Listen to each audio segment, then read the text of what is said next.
ఓ ప్రభు, నా మట్టుకు నేను నీ కృపను నమ్ముకొని ఉన్నాను. నీవు నాకు రక్షణము దయచేసితివని నమ్మి సంతసించుచున్నాను.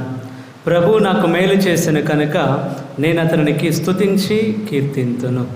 ఈ యొక్క పూజ బలిని ప్రత్యేకముగా ఈ రోజున అనారోగ్యంతో బాధపడుతూ హాస్పిటల్లో ఉన్నటువంటి మన పోపు గారి కొరకు, ఫ్రాన్సిస్ పోపు గారిని జ్ఞాపకం చేసుకొని పోపు గారికి మంచి ఆరోగ్యము దయచేసి త్వరగా కోలుకునే కృపను, హాస్పిటల్ నుంచి త్వరగా డిశ్చార్జ్ అయ్యే కృపను ప్రభు కుమారునికి అనుగ్రహించాలి అని, అదేవిధముగా ఈ రోజున బలి పూజలు అర్పిస్తున్నటువంటి ప్రతి బిడ్డను కూడా జ్ఞాపకం చేసుకుని బలి పూజలో ప్రార్థిస్తూ ఉన్నాము. పితా పుత్ర పవిత్రాత్మ నామమునా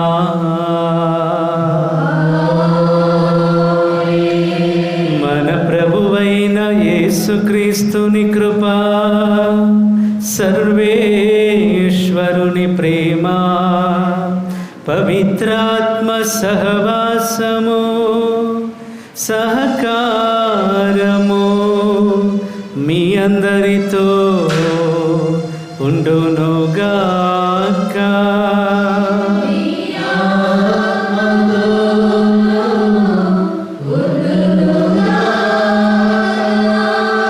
హల్లెలూయా, హల్లెలూయా. ప్రియమైన దేవుని బిడ్డలారా, ఈ రోజున మనం సామాన్య కాలంలో 7వ ఆదివారంలో ప్రవేశించాం. 7వ ఆదివారంలో ఉన్నటువంటి మనందరికీ కూడా ఈ రోజున ప్రత్యేకముగా ప్రభు చెప్తున్న ఈ పట్టణాలు నేర్పిస్తున్న ఒకే ఒక్క మాట, అందరినీ ప్రేమించాలి, ముఖ్యముగా శత్రువులను కూడా ప్రేమించమని ఈరోజున ప్రభు ఈ నాటి పట్టణాల ద్వారా మనల్ని ఆహ్వానిస్తూ ఉండగా, ఈ బలి పూజలో మనందరం కూడా ప్రభువా అందరినీ ప్రేమించే మనస్సుని మాకు దయచేయండి అని ప్రార్థిస్తూ మనం చేసిన తప్పులకై పాప మన్నింపు కోరుకుంటాం.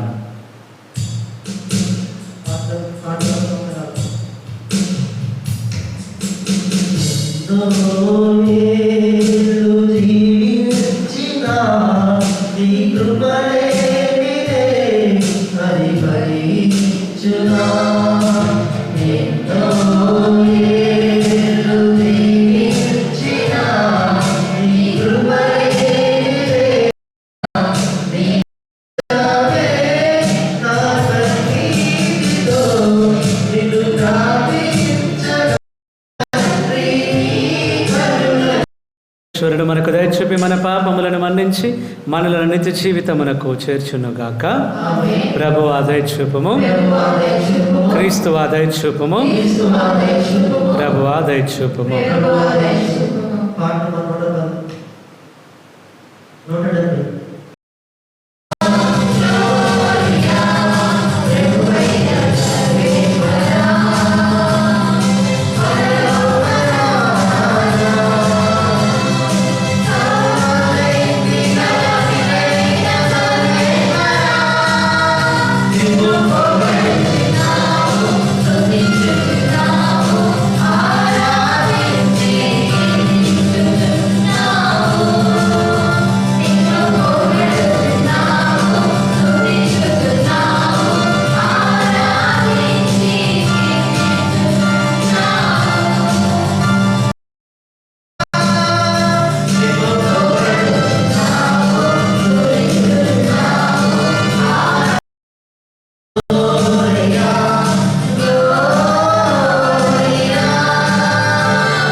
సర్వశక్తిగల ఓ సర్వేశ్వర, మేము నీకు మొరపెట్టుచున్నాము.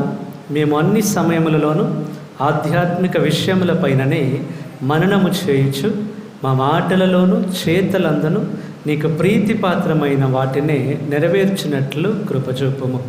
నీతోనూ పవిత్రాత్మతోనూ కలిసి యుగ యుగములు జీవించుచు పాలించు మా ప్రభువును మీ కుమారుడిన యేసుక్రీస్తు ద్వారా ఈ మనవి చేయుచున్నాము.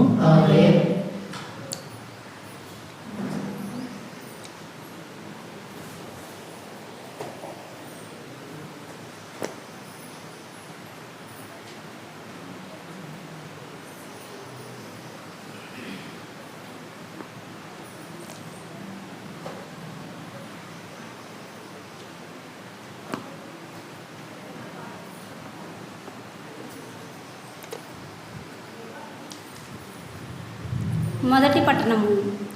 నేను ప్రభువును నిన్ను నా చేతికి అప్పగించెను, అయినను ప్రభు అభిషక్తునిపై నేను చేయి చేసుకొనలేదు. సమూయేలు మొదటి గ్రంథము 26వ అధ్యాయము 2వ వచనము, 7వ వచనం నుండి 9వ వచనం వరకు, 12, 13 వచనములు మరియు 22, 23 వచనములు. సమూయేలు మొదటి గ్రంథము 26వ అధ్యాయము 2వ వచనము, 7వ వచనం నుండి 9వ వచనం వరకు, 12, 13 వచనములు మరియు 22, 23 వచనములు. సౌలు ఇజ్రాయేలీల నుండి 3000 మంది యోధులను ప్రోగు చేసుకొని సీపు ఎడారిలో తిరుగాడుచుండిన దావీదును పట్టుకొనుటకై బయలుదేరెను. దావీదు అభిషేయి రేచీకటిలో శిబిరము నొద్దకు వచ్చిరి.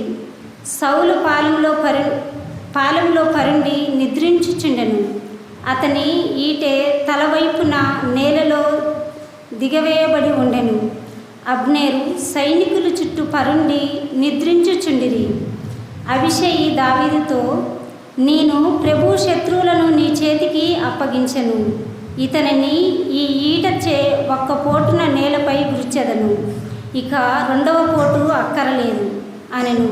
కానీ దావీదు అతనితో, సౌలును చంపవలదు, ప్రభు అభిషక్తుని మీద చేయి చేసుకొనుచు పాపము చుట్టుకొనదా, యావే తోడు.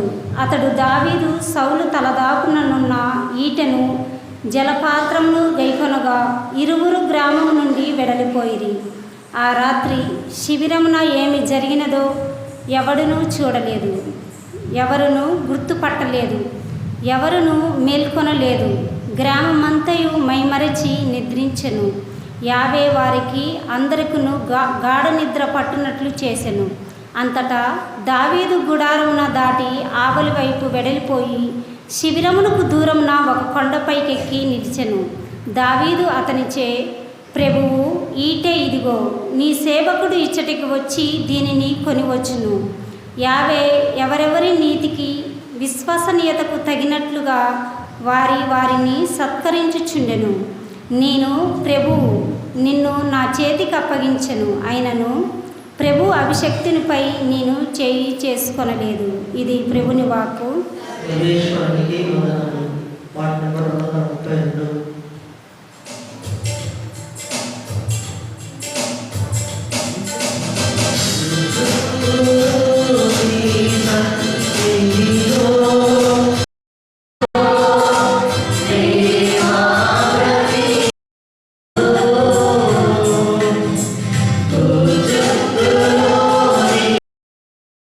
పుట్టిన వాణిని పోలియుండిన మనము దివి నుండి వచ్చిన వాణిని పోలికను పొందగలం. పునీత పౌలు కొరింథీయులకు రాసిన మొదటి లేఖ 15వ అధ్యాయం 45 నుంచి 49 వరకు. పునీత పౌలు కొరింథీయులకు రాసిన మొదటి లేఖ 15వ అధ్యాయం 45 నుంచి 49 వరకు. ఏలైనా మొదటి మానవుడు ఆదాముని సజీవిగా సృష్టించబడెను అని పరిశుద్ధ గ్రంథం పలుకుచున్నది. కానీ చివరి ఆదాము ప్రాణ ప్రదాతయగు ఆత్మ. మొదట వచ్చినది ఆధ్యాత్మికమైనది కాదు, మొదట భౌతికము, తదుపరి ఆధ్యాత్మికము. మొదటి ఆదాము భూమి యందులి మట్టితో చేయబడెను. రెండో ఆదాము దివి నుండి వచ్చెను. భూమికి సంబంధించిన వారు భూమి నుండి చేయబడిన వాణిని పోలియుందురు. దివికి సంబంధించిన వారు దివి నుండి వచ్చిన వాణిని పోలియుందురు. భూమి నందు పుట్టిన వాణిని పోలియుందిన మనము దివి నుండి వచ్చిన వాణిని పోలికలు పొందగలం. ఇది ప్రభువాక్కు.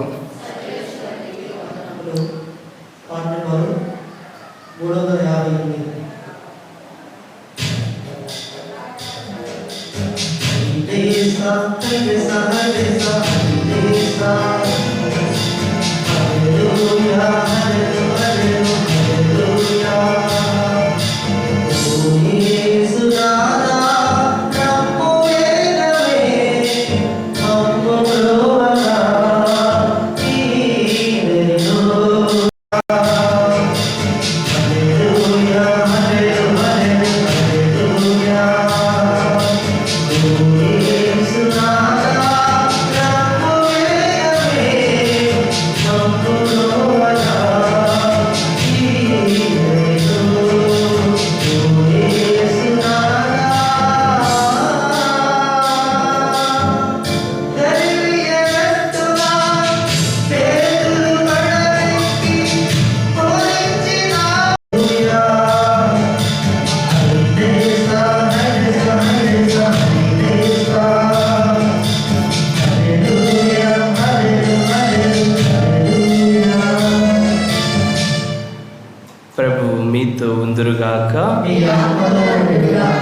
పునీత లూకా రాసిన సువిశేషములోని భాగము.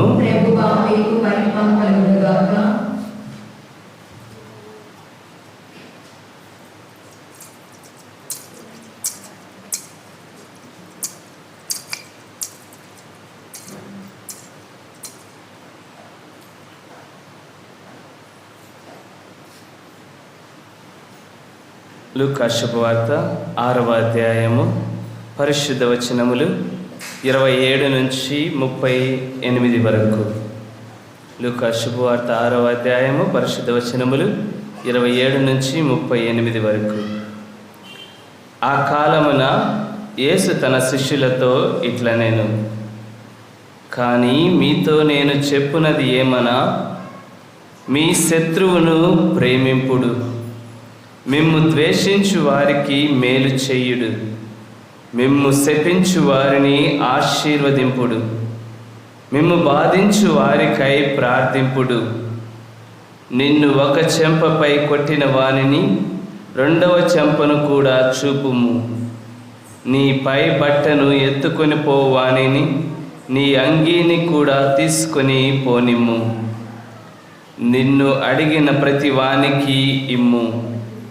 నీ సొత్తు ఎత్తుకొని పోవానికి తిరిగి అడుగవలదు. ఇతరులు మీకు ఎట్లు చేయవలనని మీరు కోరుదురో అట్లే మీరును ఇతరులకు చేయుడు. మిమ్ము ప్రేమించిన వారిని మాత్రమే మీరు ప్రేమించినచో ఇందు మీ ప్రత్యేకత ఏమి? పాపులు సహితము అట్లు చేయటలేదా? ఉపకారికి మాత్రమే ప్రత్యుపకారము చేసిన ఎడల అందు మీ ప్రత్యేకత ఏమి? పాపులు సైతము అట్లు చేయుటలేదా? తిరిగి ఇయ్యగల వానికే రుణము ఇచ్చుటలో మీ ప్రత్యేకత ఏమి? పాపులు సైతము అట్లు ఇచ్చుటలేదా? కనుక మీరు మీ శత్రువులను ప్రేమింపుడు, వారికి మేలు చేయుడు, అప్పు ఇచ్చి తిరిగి పొందవలెనని ఆశపడకుడు, అప్పుడు మీకు గొప్ప బహుమానము లభించును. మీరు సర్వోన్నతునకు దేవుని బిడ్డలగుదురు. ఏలైనా ఆయన కృతజ్ఞత లేని వానికిని దుష్టులకును మేలు చేయును. మీ తండ్రి వలె మీరును కనికరం గలవారై ఉండుడు. పరులను గూర్చి మీరు తీర్పు చేయకుడు, మిమ్ము గూర్చి తీర్పు చెప్పబడదు. పరులను ఖండింపకుడు, అప్పుడు మీరును ఖండింపబడరు. పరులను క్షమింపుడు, మీరును క్షమింపబడుదురు. పరులకు మీరు వసగుడు, మీకును వసగబడును. కుదించి అది మీ పొర్లిపోవు నిండు కొలమానము వసగబడును. మీరు ఏ కొలతో కొలుతురో ఆ కొలతతోనే మీకును కొలవబడును అని యేసు పలికెను. ఇది క్రీస్తుని సువిశేషము.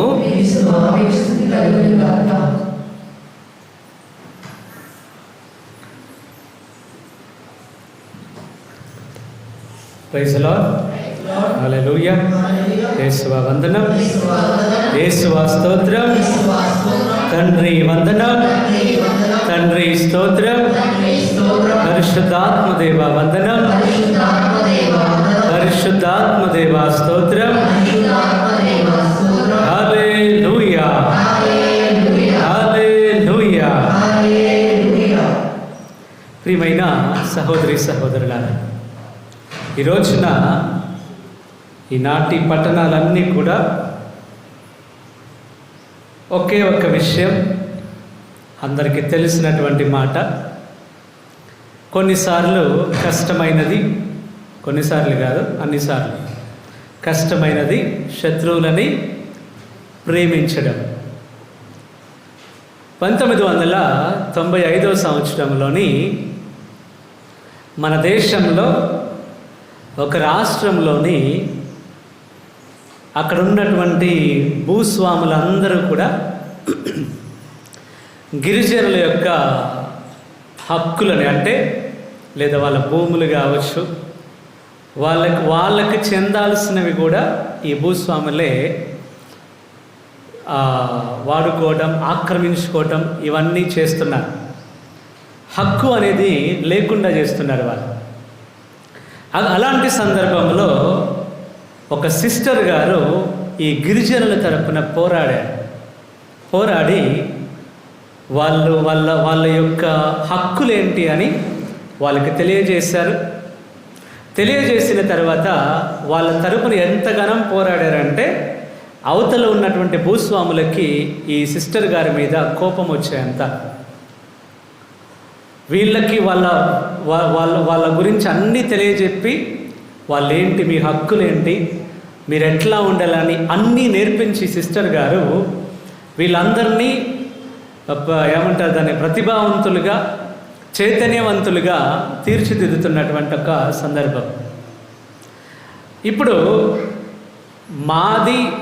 మా కింద పనిచేస్తున్నటువంటి ఈ గిరిజనులందరూ కూడా ఇప్పుడు మాతో పాటు సమానంగా వస్తారేమో.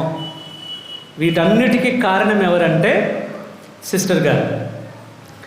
వీళ్ళు ఆ సిస్టర్ గారి మీద పగబట్టి ఆ సిస్టర్ గారిని ఎట్లాగైనా ఏదైనా చెయ్యాలని ఆలోచన చేసి ఒక ముగ్గురికి డబ్బులు ఇచ్చి తీసుకున్నారనమాట. ఆ సిస్టర్ గారిని బెదిరించడం, వీలైతే చంపాలి అని. సిస్టర్ గారు ఒక రోజున బస్సులో ప్రయాణం చేస్తూ ఉన్నప్పుడు ఒక ముగ్గురు, ఆ డబ్బులు తీసుకున్న ముగ్గురు అటాక్ చేసి సిస్టర్ గారిని దగ్గర ఒక 50 సార్లు పొడిచి చంపేశారు. ఇప్పటి వరకు అందరికీ తెలిసినదే. ఈ సిస్టర్ గారి పేరు సిస్టర్ రాణి మరియా, మనందరికీ తెలిసి ఉండొచ్చు. ఈమె కేరళ రాష్ట్రం నుంచి. చంపేసిన తర్వాత పోలీసులు రావడం, వీళ్ళని పట్టుకొని జైల్లో వేయడం, ఇవన్నీ జరిగాయి. ఇవన్నీ అయిన తర్వాత ఈ సిస్టర్ గారికి ఒక చెల్లి, అన్నయ్య ఉన్నారు. వీరిద్దరైన అన్నయ్య ఫాదర్, చెల్లి మళ్ళీ సిస్టర్ గారు, ఆమె కూడా సిస్టర్. ఈ 7 సంవత్సరాలు ఈ వ్యక్తి జైల్లో అట్లాగే ఉన్నాడు. జైల్లో ఉన్నప్పుడు ఈ ఫాదర్ అన్నయ్య, సిస్టర్ గారి వల్ల ఫాదర్ గారు అన్నయ్య ఆయన కలవడానికి వచ్చాడు. మొదటిగా ఒప్పుకోలేదు. ఆ వ్యక్తి కలవాలి, ఫాదర్ని కలుసుకోవడానికి ఒప్పుకోలేదు. తర్వాత ఎందుకంటే గిల్టీ ఫీలింగ్ లోపల, ఎందుకంటే నేనే చంపేస్తాను వాళ్ళ సిస్టర్ని అని. తర్వాత ఎన్నోసార్లు ఫాదర్ గారు వెళ్ళారు.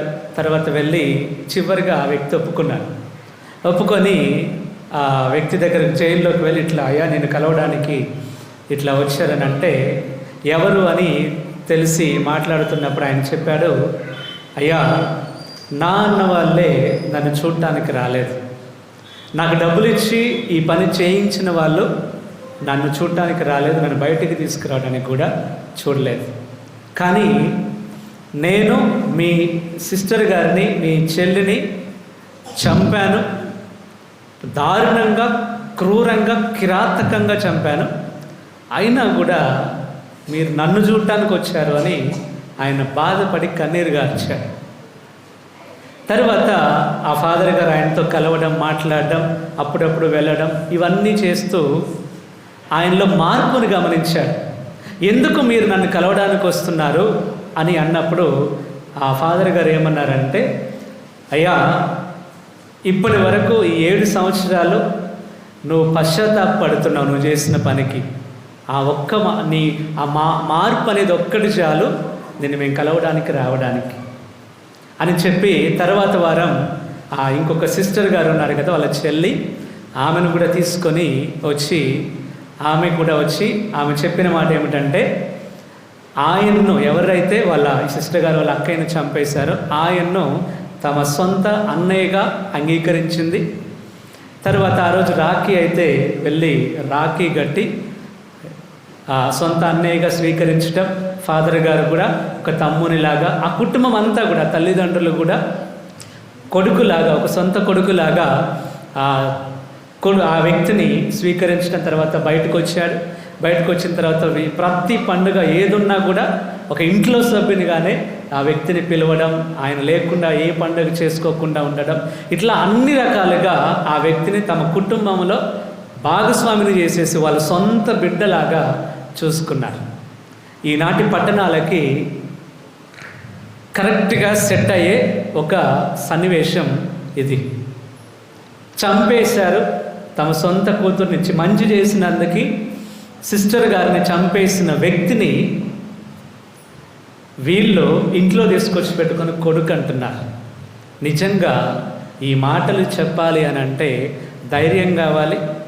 ఆ మనసు మరి వాళ్ళకి ఎట్లా వచ్చిందో కానీ కిరాతకంగా చంపేసినటువంటి ఆ సిస్టర్ గారిని చంపిన ఆ వ్యక్తిని తీసుకొచ్చి ఇంట్లో పెట్టుకుంటే ఆ వ్యక్తి నిజంగానే మారాడు.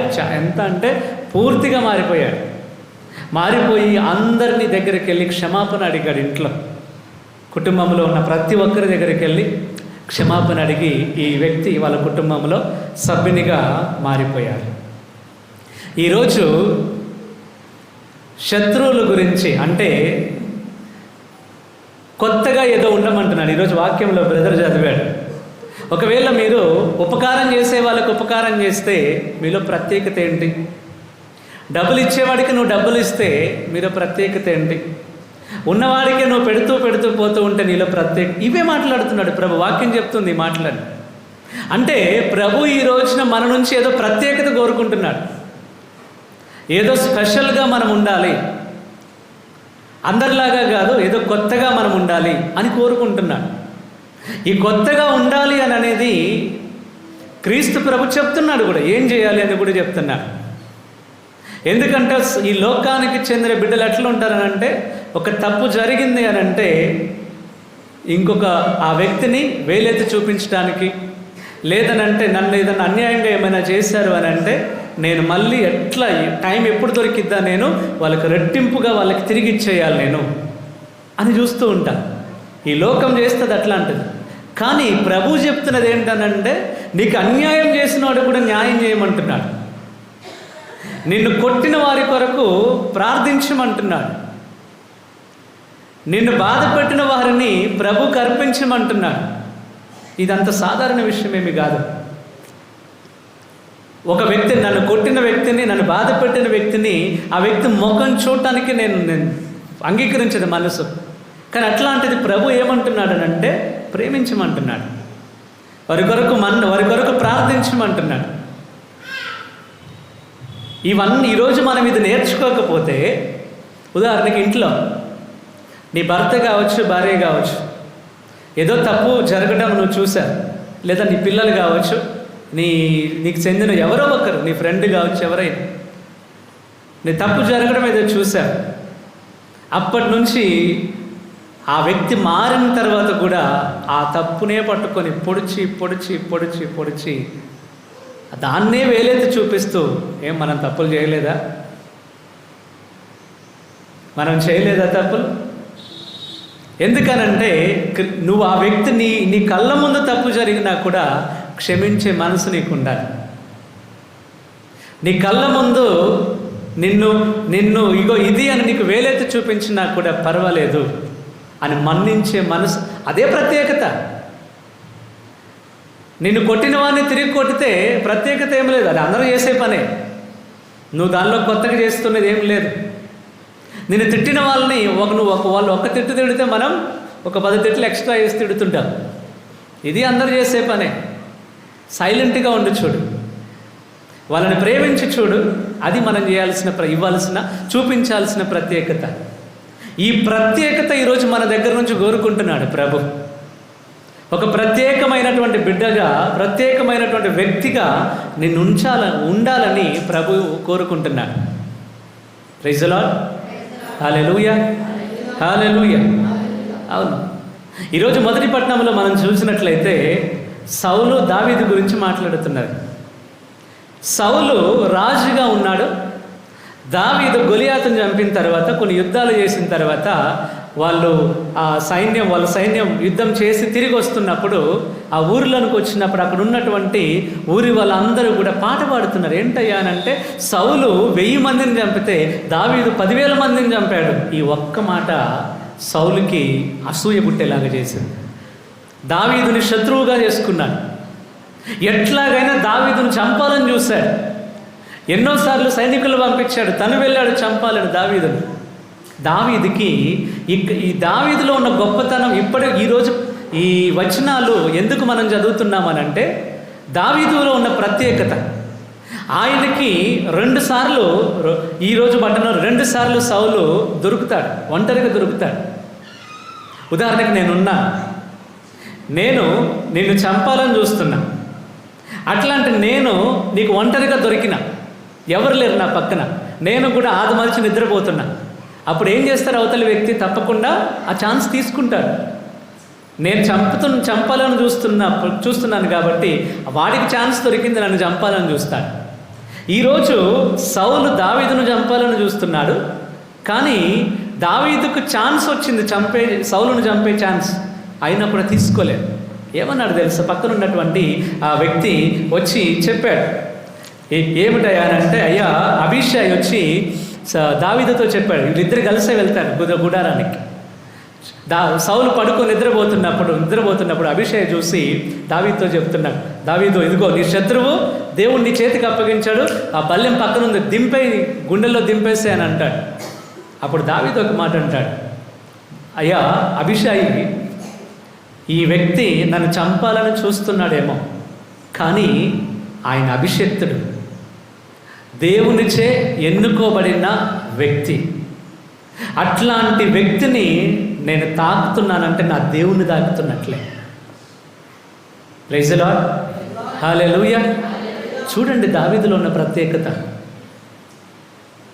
ఇంకొకసారి దావీదు ఒక గుహలో దాక్కొని ఉన్నప్పుడు, సౌలు చంపడానికి వచ్చాడు, గుహలో దాక్కొని ఉంటే సౌలు కూడా ఒక గుహలో, అదే గుహలోనికి పోతాడు, ఒంటరిగా వెళ్తాడు.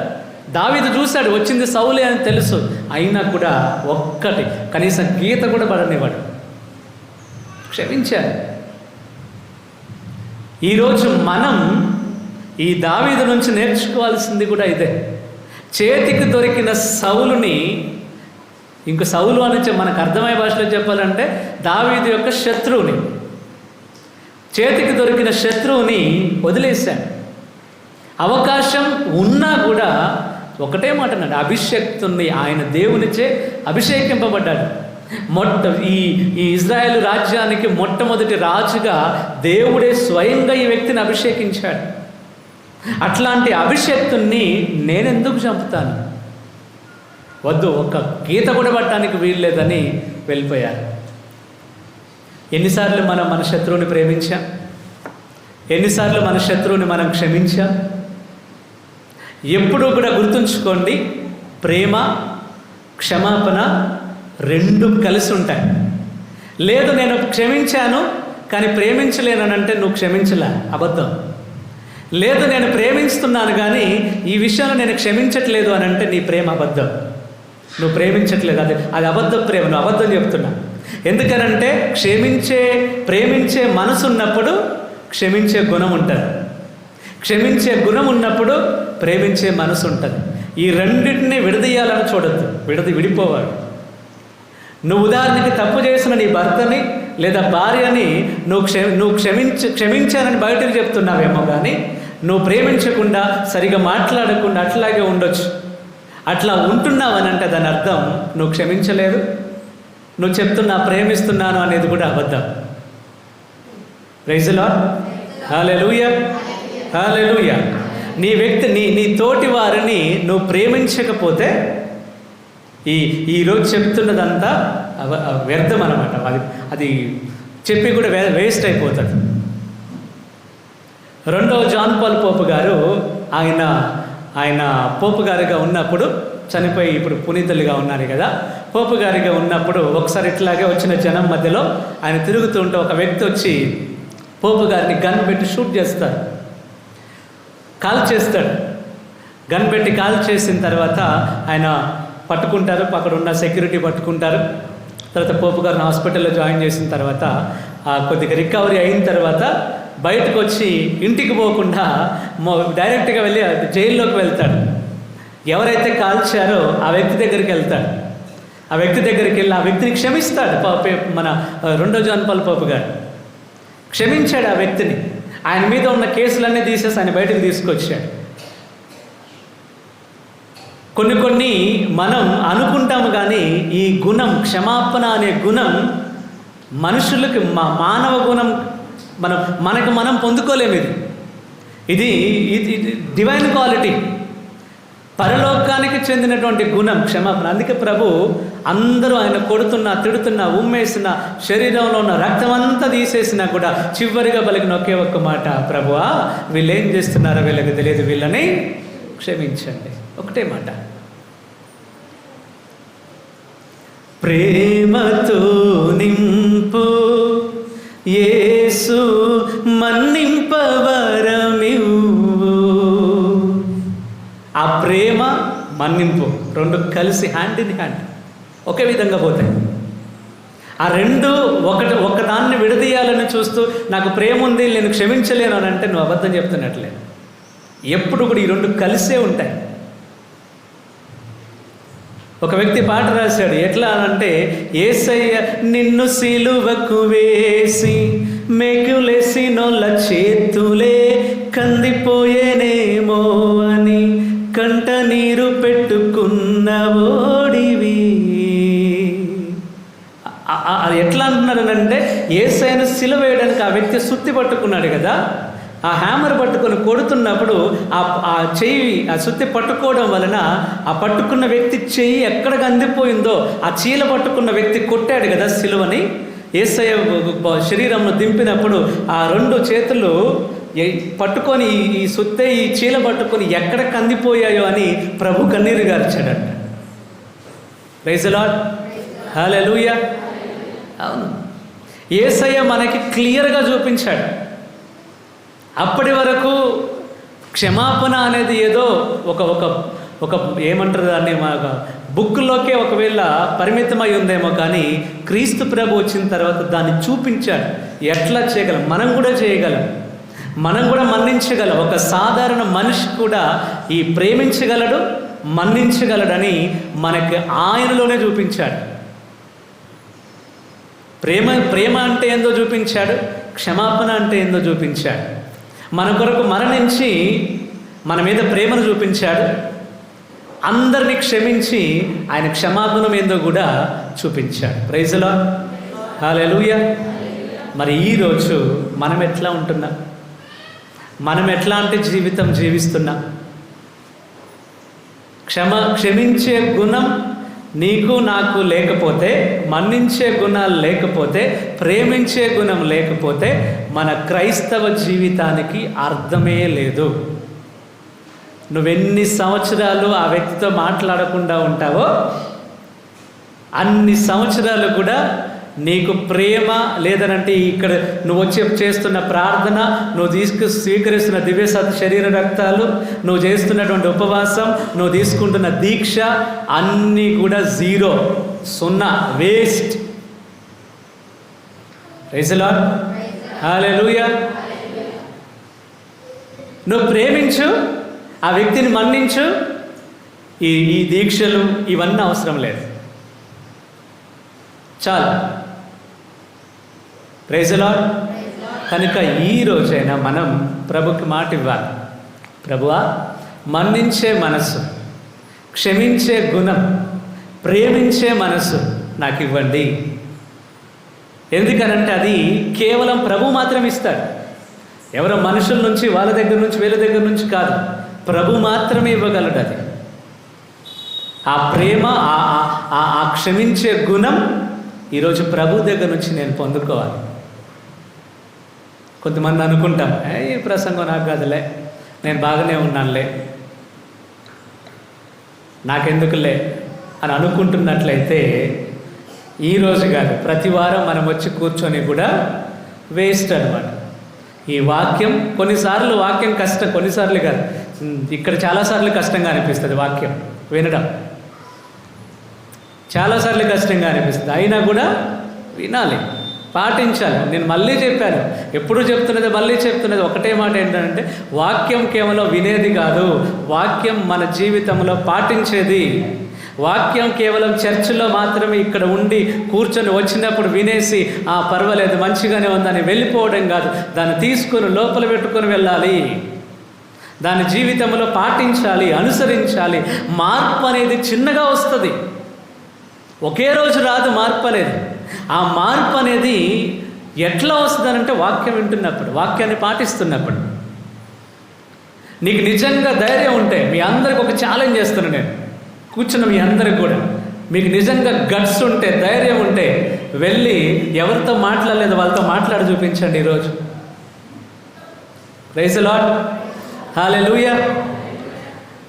మీ అందరికీ ఛాలెంజ్ ఇది. మీరు ఎవరితోనైతే మాట్లాడకుండా ఉంటున్నారో వాళ్ళ దగ్గరికి వెళ్ళి మాట్లాడండి. ఏం మాట్లాడాలి ఫాదర్? అది కూడా నేనే చెప్పాలా? ప్రైజ్ ది లార్డ్, హల్లెలూయా. అటువైపు నుంచి రెస్పాన్స్, అంటే వాళ్ళు ఎట్లా మాట్లాడుతాననేది నీకు అనవసరం. నేను అనేది నీ తరపున మొత్తం క్లియర్గా ఉండేలాగా చూసుకోవాలి. నువ్వు వెళ్ళి మాట్లాడు. అవతల వాళ్ళు మాట్లాడితే సంతోషం, మాట్లాడకపోతే వదిలేసేయండి. కానీ నువ్వు వెళ్ళి మాట్లాడమన్నా కానీ మళ్ళీ వెళ్ళి గొడవ పెట్టుకోమనట్లే. మాట్లాడమని చెప్తున్నా, నిజంగా చెప్తున్నా. ఈరోజు పీఠం దగ్గర నుంచి మీ అందరికి ఒక ఛాలెంజ్ ఇది తీసుకొని సవాల్ వేస్తున్నా నేను. ఎవరైతే నువ్వు నిజంగా అప్పుడే ఈరోజు విన్న వాక్యానికి నువ్వు తీసుకుంటున్న దివ్యశరీర రక్తాలకు ఒక అర్థం అనేది ఉంటుంది. అవి ఏమీ లేకుండా వచ్చి ఇది నాకు కాదులే, ఆమె కదా, ఆమె వచ్చి మాట్లాడాలి, నేను ఆ తప్పు చేసింది, ఆమె నాతో మాట్లాడదని కొంతమంది ఇట్లాగే అనుకుంటారు. వాళ్ళను వాళ్ళు మంచిగా వేసుకుంటారు, మంచి వైపు వేసుకుంటారు. నేను మాట్లాడాలని చూసిన మొన్న, ఆమె మాట్లాడలేదు, ఆయనే మాట్లాడలేదు అని వాళ్ళని వాళ్ళు మంచి పొజిషన్లో వేసుకుంటారు, అవతల వాళ్ళ మీద తప్పేస్తారు. ఈరోజు వెళ్ళమంటున్నా కదా, ధైర్యంగా వెళ్ళి మాట్లాడారు. ఎందుకనంటే మనం క్షమించినప్పుడు మన్నించండి. ముందుకు వాళ్ళ దగ్గరికి వెళ్ళే ముందు నీకు నిజంగా దేవుని ఆశీర్వాదం, కృప నీ జీవితంలో నువ్వు చవి చూడాలి అని అంటే వాళ్ళ దగ్గరికి వెళ్ళి నువ్వు నీ తరపున తప్పు ఉన్నా లేకపోయినా వ్యక్తిగతంగా వాళ్ళ దగ్గరికి వెళ్ళి చేతులు పట్టుకొని సారీ అని చెప్పండి చాలు. వాళ్ళకి మీరు చెప్పండి, లేదు నువ్వు వాళ్ళని క్షమించేది ఉంటే నువ్వు క్షమించాలి. అట్లాంటి పరిస్థితి మన ఊరిలో వచ్చినప్పుడు ఎన్నో గొప్ప కార్యాలు జరుగుతాయి. ప్రైజ్ ది లార్డ్, హల్లెలూయా, హల్లెలూయా. ఏంటమ్మా వాళ్ళ దగ్గరికి పోదాం, రావచ్చుగా, వాళ్ళతో మాట్లాడవచ్చు అంటే మేము వాళ్ళు మాట్లాడుకోం, వాళ్ళకి మాకు పడదు. ఇట్లా ఎన్నోసార్లు ఎన్ని సంవత్సరాలు చెప్పుకుంటాం, ఎన్ని సంవత్సరాలు ఇట్లాగే మేము మాట్లాడుకో, మాకు పడదు అని అనుకుంటాం. లేదు, ఈరోజు ప్రభు వాక్యం చెప్తుంది, నువ్వు పరుల గురించి, నువ్వు ఒకవేళ గుర్తుంచుకోక మాట, ఈరోజు వాక్యం ఏమంటుందంటే నువ్వు పరుల గురించి తీర్పు తీరిస్తే నువ్వు కూడా తీర్పు పాలవుతావు. తీర్పు అంటే ఏంటో తెలుసా? కొంతమంది అనుకుంటారు ఏదో సినిమాల్లో చూసినట్లు ఇక్కడ ఒక దగ్గర కూర్చొని నీదే తప్పురా, నీది తప్పురా, నీది రైట్ రా, నువ్వు వెళ్ళు. ఇవి కాదు తీర్పులు అంటే. ప్రైజ్ ది లార్డ్, హల్లెలూయా. ఒక వ్యక్తిని ఇగో నువ్వే తప్పు చేసినావు, నీ వల్ల ఇదంతా జరిగింది, తప్పు చేసినావు కదా అని అన్యాయంగా నువ్వు ఒక వ్యక్తిని చెప్తున్నావు చూసావా, అది తీర్పే.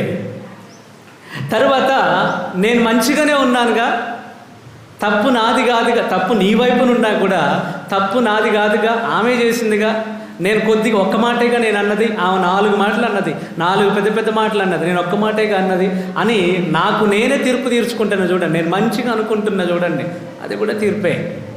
కనుక ఈరోజు నిజంగా నీకు ధైర్యం ఉంటే నువ్వు ఎవరితోనైతే మాట్లాడకుండా ఉన్నావు వాళ్ళ దగ్గరికి వెళ్ళి మాట్లాడి చూపించు. అప్పుడు పరలోక ఆశీర్వాదం నీ జీవితంలో నువ్వు పొందుకుంటావు. ఎట్లా పొందుకుంటావో తెలుసా? ఈరోజు సువిశేషం చదివాం కదా, ఒకసారి చివరి వచనం చదవండి. లూకా 26:38. పరులను క్షమింపుడు, మీరును క్షమింపబడుదురు, పరులకు మీరు వసగుడు, మీకును వసగబడును. చూడండి, కుదించి అదిమి పొర్లిపోవు, నిండు కొలమానముతో వసగబడును. చూడండి, నువ్వు ప్రభువు చెప్పిన మాటను నువ్వు పాటిస్తే, క్షమిస్తే, ప్రేమిస్తే నీకెట్లా ఆశీర్వాదాలు వస్తాయనంటే కుదిమి అదిమి పొర్లిపోయే విధంగా గొప్ప ఆశీర్వాదాలు నీ జీవితంలో చూస్తావు. ఎప్పుడంటే ఇవన్నీ నువ్వు క్షమాపణ ఇచ్చినప్పుడు మొదటిది సంతోషం కలుగుతుంది. వినండి, సంతోషం కలుగుతుంది క్షమించినప్పుడు. రెండవది అనారోగ్యాలు పోతాయి. ఈ నొప్పులు, భుజం నొప్పులు, ఆ నొప్పులు, ఈ నొప్పులు, ఎదుటి వాళ్ళ మీద కోపం ఉన్నప్పుడు ఈ నొప్పులన్నీ వస్తుంటాయి అన్నమాట. క్షమాపణ ఇవ్వకుండా ఉన్నప్పుడు, ఇది సైకలాజికల్గా నిజమే. ఇది మనం క్షమాపణ ఇవ్వకుండా ఉన్నప్పుడు రకరకాల నొప్పులు వస్తాయి అన్నమాట మనకి. అందుకే క్షమించాలి. నువ్వు క్షమించకుండా ఉంటే జీవితాంతం ఈ నొప్పులతోనే ఇట్లాగే బాధపడతావు. అన్ని రకాల మెడ నొప్పులు, ఈ నొప్పులు, నడుము నొప్పులు, ఇవన్నీ నొప్పులు వస్తాయి. నువ్వు క్షమించి చూడు, వీటన్నిటి నుంచి నీకు విడుదల వస్తుంది. ఎందుకంటే నీ మనసు అంతా ఫ్రీ అయిపోతుంది.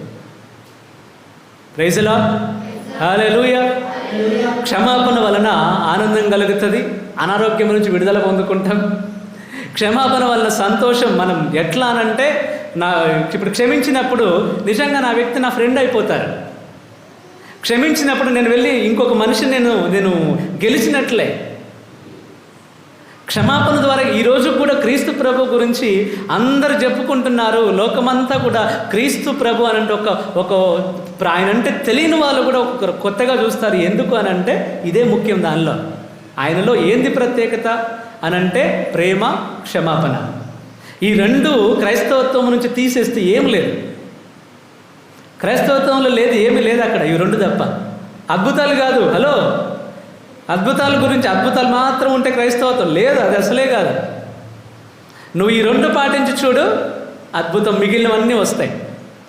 ప్రేమ, క్షమాపణ, అవి రెండింటి కొరకు నువ్వు ప్రార్థించాలి.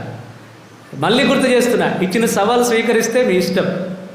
వెళ్ళి క్షమించమని అడగండి, క్షమాపణ ఇవ్వండి, క్షమించండి, లేదా క్షమాపణ తీసుకోనండి. వాళ్ళని క్షమించిన తర్వాతనే మీ జీవితంలో ఆశీర్వాదం పొందుకుంటారు. అది నీ భర్త అయినా, నీ భార్య అయినా, నీ ఫ్రెండ్ అయినా, నీ చుట్టుపక్కల వాళ్ళైనా, ఎవరైనా కూడా. ఎప్పుడో జరిగింది మనసులో పెట్టుకొని దాని గురించే దాన్నే తీయాల్సిన అవసరం లేదు. వద్దు, అవసరమే లేదు. నీ తరపున నువ్వు మంచిగా ఉండడానికి ప్రయత్నం చేయి. ప్రైజ్ ది లార్డ్, హల్లెలూయా. ఈ ఉద్దేశం కొరకు ఈరోజు ఈ బలి పూజలో ప్రార్థిస్తాం. పితా, పుత్ర, పవిత్రాత్మ నామమున అందరం లేచిన మన విశ్వాసాన్ని ప్రకటిస్తాం. పరలోకమును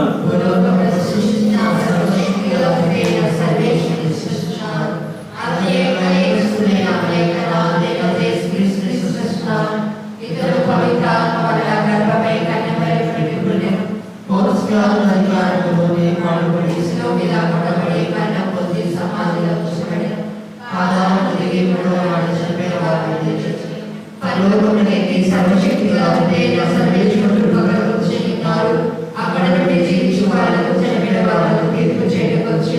పవిత్ర ఆత్మనిస్తున్నాను, పరిశుద్ధ కథోలిక సభలకు నీతిగా సంబంధ ప్రయోజనం ఇస్తున్నాను.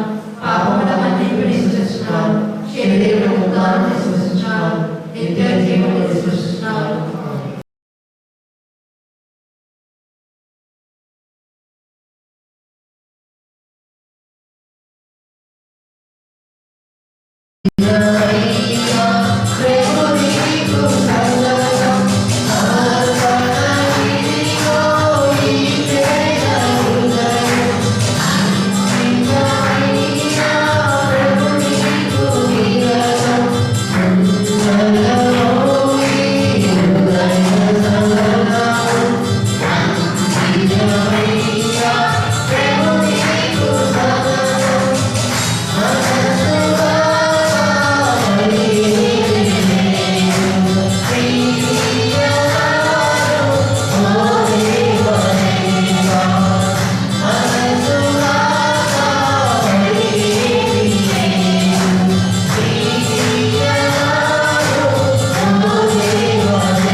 సమర్పించిన ఈ బలి సర్వశక్తి రహితైన సర్వేశ్వరునికి అంగీకారం అగినట్లు ప్రార్థించము.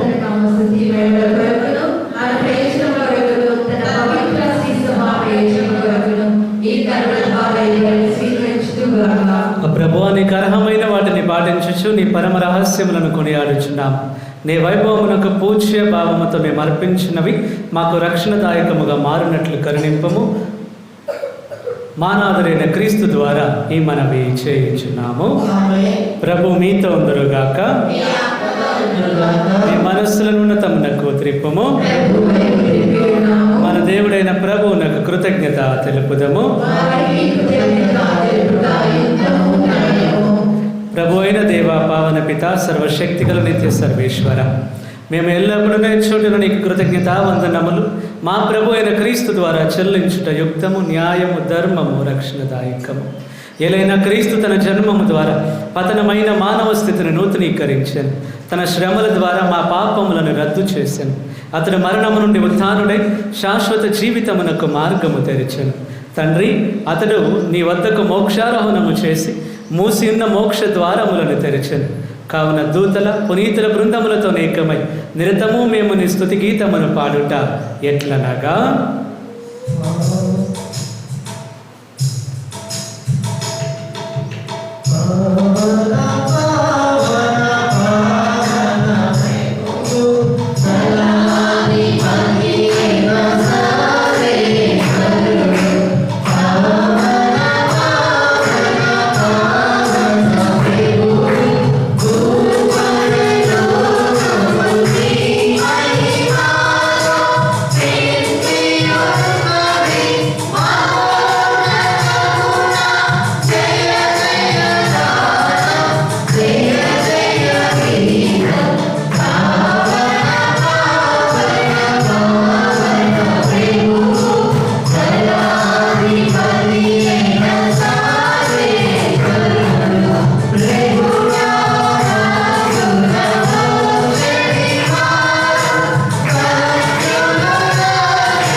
నికముగా పవిత్రుడవు, సర్వ పవిత్రతకు ఊటయు నీవే.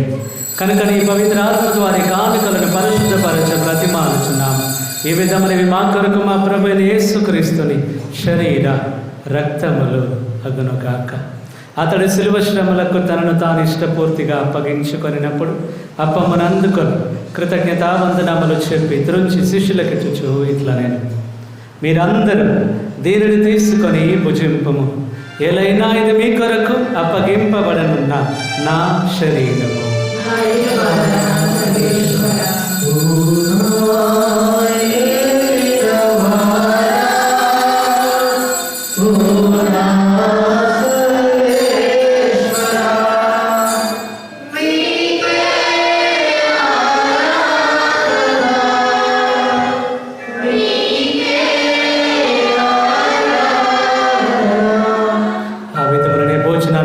పాత్రమును అందుకొని మరలా మీ కృతజ్ఞత వందనములు చెప్పి శిష్యులకు ఇచ్చుచు ఇట్లా, నేను మీరందరూ దీనిని తీసుకొని దీని నుండి పానము చేయుడు.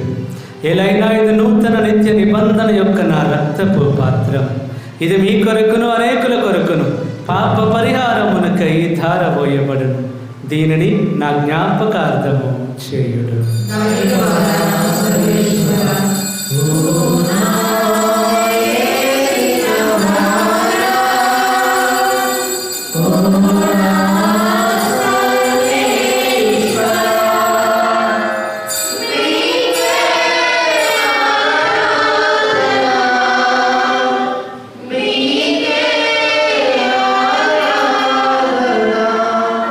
ఇది విశ్వాస రహస్యము.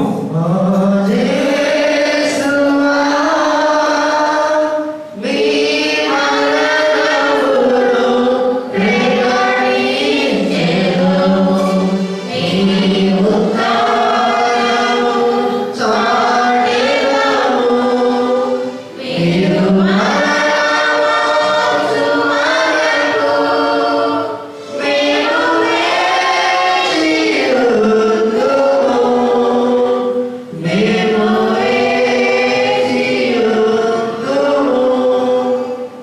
కనుక తండ్రి క్రీస్తు మరణమును ఉత్థానమును స్మరించుచు జీవమునొసగి అప్పమును రక్షణ పాత్రమును నీకు సమర్పించుచున్నాము. నీ సముఖమును నిలిచి నీకు పరిచర్య చేయుటకు మమ్మ పాత్రలనుగా చేసినందుకు నీకు వందనములు తెలుపుచున్నాము. క్రీస్తు శరీర రక్తములందు పాలివార మగమము పవిత్రాత్మ ద్వారా ఐక్యపరచమని బ్రతిమాలుచున్నాము. ఓ ప్రభువా, ప్రపంచమంతటా వ్యాపించిన నీ శ్రీ సభను జ్ఞాపకం ఉంచుకునము. మా ఫ్రాన్సిస్ జగద్గురువును, మా దమన్ కుమార్ పీఠాధిపతులను, గురువులందరితో పాటు మమ్మను నీ ప్రేమ యందు పరిపూర్ణులను చేయము. ఈ రోజున బలి పూజలు అర్పిస్తున్నటువంటి ప్రతి బిడ్డని పేరు పేరున ఆశీర్వదింపము. ముఖ్యముగా పరిశుద్ధ పోపు గారికి మంచి ఆరోగ్యము దయచేయమని, మా గురునిలయ నిర్మాణం త్వరగా పూర్తయ్యే కృపను కావలసిన ఆర్థిక సాయమును అనుగ్రహించమని ప్రార్థిస్తూ ఉన్నా. ఉత్థానముగిదమున నమ్మికతో చనిపోయిన మా సహోదరులను నీ కనికరముతో చనిపోయిన వారందరినీ జ్ఞాపకం ఉంచుకున్నాము. వారిని నీ దివ్య ప్రకాశంలోనికి చేర్చుకున్నాము. మా అందరిపై దయచూపి దేవుని కన్యత లేక మరియ మాతతోను, ఆమె భర్త యొక్క పునీత యోసేపు గారితోను, పునీత అపోస్తులతోను, ఆది నుండి నీకు సేవ చేసిన పుణ్యాత్ములందరితోను మాకు నిత్య జీవితములో భాగమును దయచేయము. అప్పుడు వారితో కలిసి మేము నీ కుమారుడికి యేసుక్రీస్తు ద్వారా నిన్ను స్తుతించి మహిమ పరచుదము.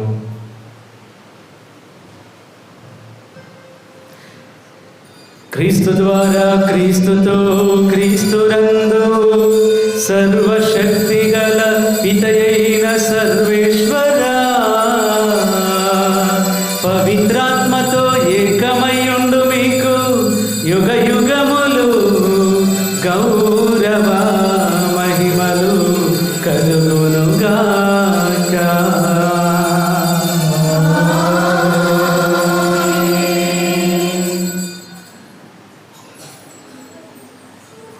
మన ప్రభు నేర్పించిన పరలోక ప్రార్థనను ప్రేమతో నింపమని రెండు చేతుల పైకి లేవి ప్రార్థిస్తాం. పరలోకమందున్న మా తండ్రి, మీ నామము పూజింపబడునుగాక, మీ రాజ్యం వచ్చునుగాక, మీ చిత్తము పరలోకమందు నెరవేరినట్లు భూలోకమందు నెరవేరుగాక. నానాటికి కావలసిన మా యొక్కము మాకు అనుగ్రహింపుము. మా యొక్క పడిన వారిని మీరు మన్నించినట్లు మా అప్పులను మీరు మన్నించండి. మా శోధనయందు ప్రవేశింపగా కీడుల నుండి మమ్మల్ని రక్షించండి. ప్రభువాన్ని కీడుల నుండి మమ్మ రక్షింపము. మా ఈ రోజులలో మాకు శాంతిని ప్రసాదింపము. నీ దయానుగ్రహము వలన పాపము నుండి మమ్మ విముక్తులను చేసి అన్ని కలతల నుండి సర్వదా కాపాడము. మేము మోక్షానందమును మా రక్షకుడు యేసుక్రీస్తు ఆగమమును నిరీక్షించుచుందము. శాంతిని మీకు అనుగ్రహించుచున్నాను, నా శాంతిని మీకు ఇచ్చుచున్నాను అని నీ అపోస్తులతో వచించిన ప్రభు అయిన యేసువ, మా పాపములను లెక్కింపక నీ శ్రీసభ విశ్వాసమును వీక్షింపము. నీ చిత్త ప్రకారము నీ సభకు శాంతిని, ఐక్యమును అనుగ్రహింపము. యుగ యుగములు జీవించుచు పరిపాలించు ప్రభువా. ప్రభుని యొక్క శాంతి ఎల్లప్పుడూ మీ అందరితో ఉండునుగాక. ఒకరికి ఒకరు ప్రభుని సమాధానమును తెలుపుకొందుము.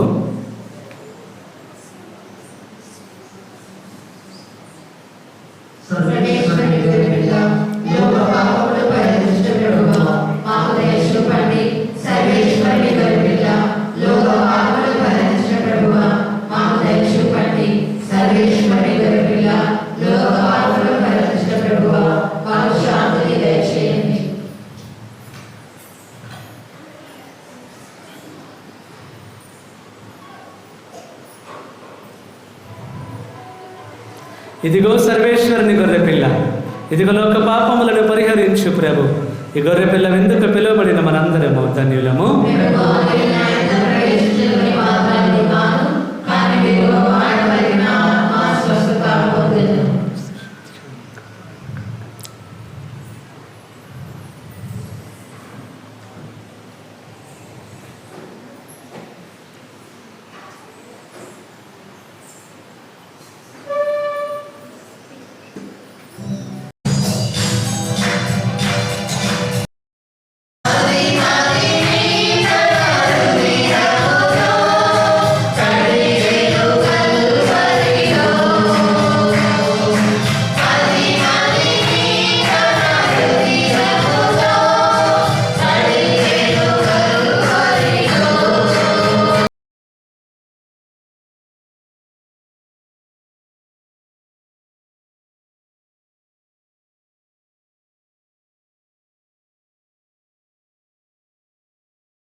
అందరం లేచి నిలబడతాం. ప్రార్థించుదాం. సర్వశక్తి గల ఓ సర్వేశ్వర, పవిత్రమని పరమ రహస్యముల ద్వారా నీ రక్షణ ఫలములను చవిచూచినట్లు కరుణింపు మరి ప్రార్థించుచున్నాము. మేము పొందిన విమోచనమును మా జీవిత విధానములు ప్రదర్శించి దాని పరిపూర్ణతను నీ సన్నిధిలో తనివి తీరు అనుభవించు భాగ్యమును మాకు అనుగ్రహింపము. మా ప్రభు అయిన క్రీస్తు ద్వారా ఈ మనవి చేయుచున్నాము. ప్రభు మీతో ఉందరుగాక. సర్వశక్తి గల సర్వేశ్వరుడు పిత పుత్ర పవిత్రాత్మ దేవుడు మేము దీవించి భద్రముగా కాపాడను గాక. దివ్య బలి పూజ సమాప్తమైనది.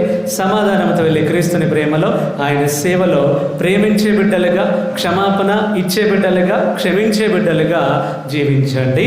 సర్వేశ్వరుడికి వందనములు. పాఠంలో 819